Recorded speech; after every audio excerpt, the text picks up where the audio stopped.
แต่สำคัญយើងវាអត់ជឿលើបច្ចេកទេសហើយយើងវាខ្វះបច្ចេកទេសជឿលើតែខ្លួនឯងអញ្ចឹងបានជាគេផលិតជីចាំបាច់មាន10 60 10ធ្វើអីយើងនិយាយអញ្ចឹងចុះនេះ10 60 10ឃើញមានពេអានេះ N អានេះ K ឃើញទេនេះបាញ់ទាញផ្កា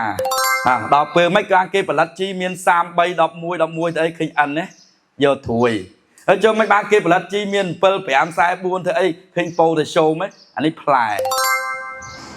យើងពិចារណាតែប៉ុណ្្នឹងទៅបាន N ត្រួយពេផ្កាការផ្លែគេផលិតមកធ្វើអីបងបាញ់តា N នេះ N បាញ់ទៅធ្វើអីអញ្ចឹងគោអត់មានព្រមយកទៅដាក់បាជាគោនោះវាហើយបើគោអត់ដាក់បាវាទៅមានកូនមកពីណាហើយមិនបានគេទៅផលិតប្រឹងយកមកដាក់លក់ថាគេផលិតកាល់ស្យូមធ្វើអី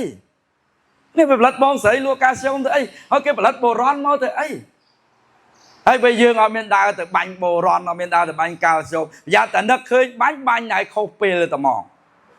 វាខូចខ្ទេចបាត់ហើយហ្នឹងវាឈូសអានេះបាត់បានទៅបាញ់បូរ៉នបាញ់ដល់តែស្លាប់ទៅក៏វាអត់កោចេញជាក្តាប់ដែរព្រោះវាឈូសបាត់ហើយណា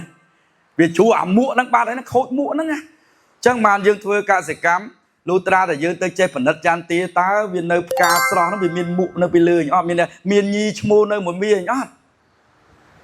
ហើយទៅដល់ឃើញតែឈ្មោះតែទេបាត់ញីទៅអស់ហើយឬក៏ឃើញតែញីទេបាត់ឈ្មោះអស់ហើយបាញ់អាម៉េចក៏វាមិនទៅដែរ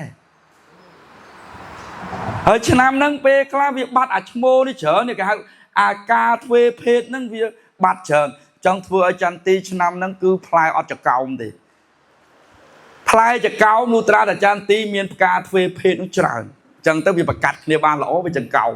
5ចកោម3ចកោម8អញ្ចឹងទៅដល់វាមករាយអញ្ចឹងវាប្រកាត់ពីអានោះមកអានេះប្រកាត់ពីអានេះមកនេះអញ្ចឹងវាធ្វើឲ្យផ្ការាយមួយ